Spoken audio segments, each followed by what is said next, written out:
Assalamu alaikum dear students, you are watching Learn English with Cab, and today we are going to discuss something very much important in grammar, which is known as complement. Complement in grammar. Don't be confused with the complement, COMPLIMENT. That means praise. That means praise. जब इस complement की बात करते हैं तो हमारे पास ये complement जो है दो तरह से हम इसको डील करते हैं। नंबर वन, हम कहते हैं कि it can be a sentence complement, it can be a sentence complement, और it can be a subject complement. Subject complement. अच्छा, पहले हम यहाँ पे सब्जेक्ट कॉम्प्लीमेंट जो है ये दो तरह का हो सकता है। सब्जेक्ट कॉम्प्लीमेंट दो तरह का हो सकता है।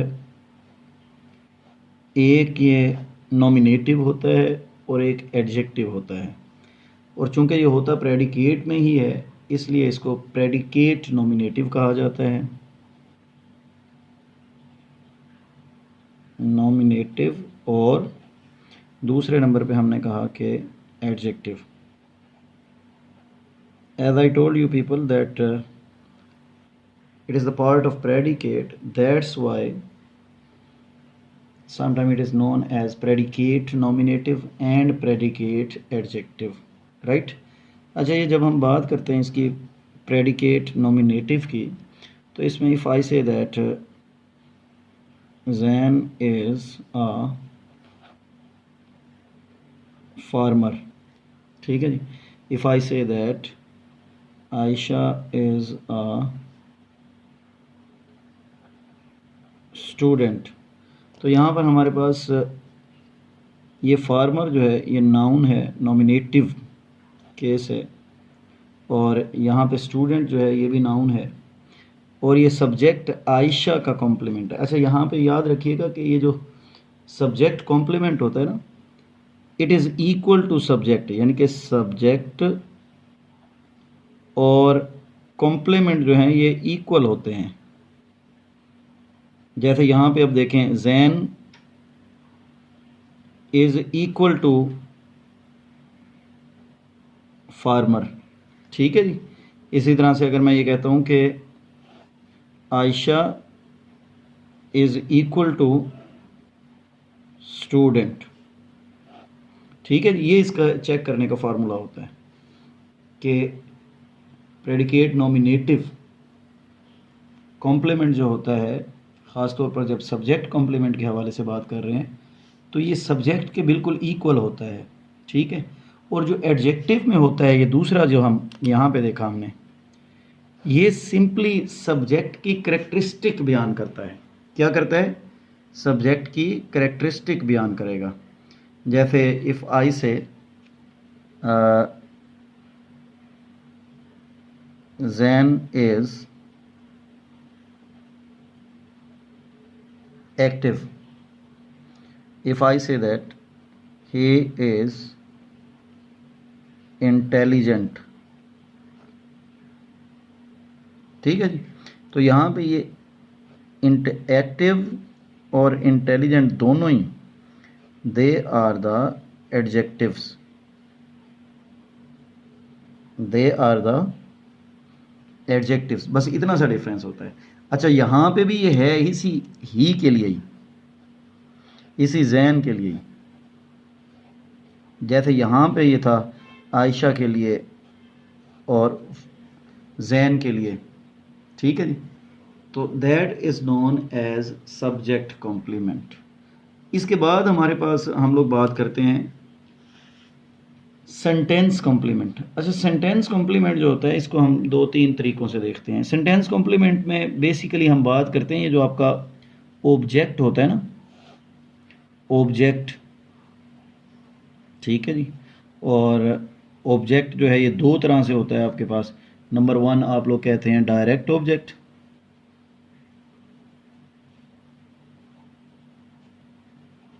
ठीक है जी, और नंबर टू हम लोग कहते हैं इनडायरेक्ट ऑब्जेक्ट। डायरेक्ट ऑब्जेक्ट जो होता है ये आप कह लें कि अच्छा, एक चीज़ आप जहन में रखिएगा, जब हम डायरेक्ट ऑब्जेक्ट की बात करते हैं या तो ये ऑब्जेक्ट जो है ना लैंग्वेज के अंदर ग्रामर में ख़ास तौर पर दो चीज़ों का होता है, या तो प्रेपोजिशन का होता है या फिर वर्ब का होता है। जैसे if I say that when through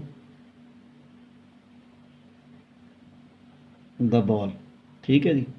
इसी तरह से if I say that he hit the ball. तो अब यहाँ पर आप ऑब्ज़र्व कर सकते हैं कि ये वर्ब है और ये वर्ब का ऑब्जेक्ट है, ठीक है जी। दूसरा होता है इनडायरेक्ट ऑब्जेक्ट, जिसको आप कहते हैं दूसरे नंबर पे इनडायरेक्ट ऑब्जेक्ट।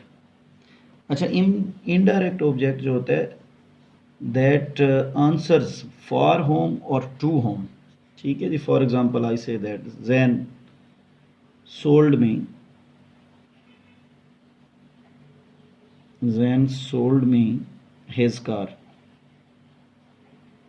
अब Jane sold what, his car, ये डायरेक्ट ऑब्जेक्ट है। टू होम मी, तो ये इनडायरेक्ट ऑब्जेक्ट है। वर्ब क्या था, सोल्ड, समझ रहे हैं जी। इसी तरह से if I say that she gifted him a ring, तो शी गिफ्टेड व्हाट, रिंग, ये डायरेक्ट ऑब्जेक्ट है। किसको दी, टू होम, हिम, तो ये इनडायरेक्ट ऑब्जेक्ट है। समझ रहे हैं जी। ये डिफरेंस होता है हमारे पास, ये गिफ्टेड वर्ब था, ये डिफरेंस होता है हमारे पास डायरेक्ट ऑब्जेक्ट का और इनडायरेक्ट ऑब्जेक्ट का। अच्छा, एक और भी हमारे पास कन्फ्यूजन आती है जो कि इनडायरेक्ट ऑब्जेक्ट वर्सेस कॉम्प्लीमेंट होती है। इनडायरेक्ट ऑब्जेक्ट वर्सेस कॉम्प्लीमेंट होती है।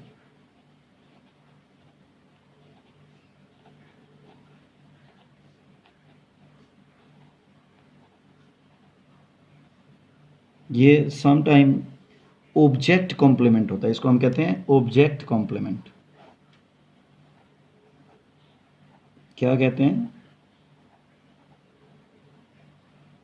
ऑब्जेक्ट कॉम्प्लीमेंट, ठीक है जी।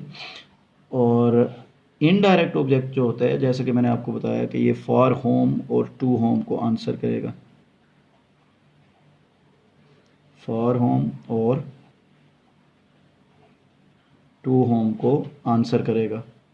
अच्छा देखें, if I say that they named there daughter,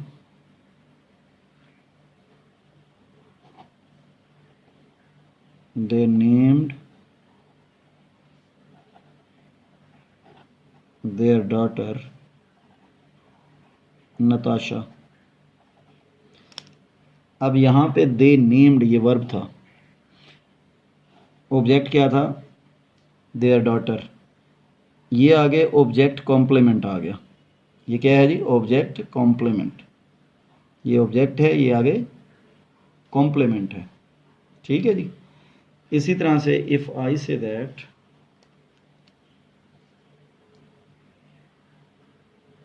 they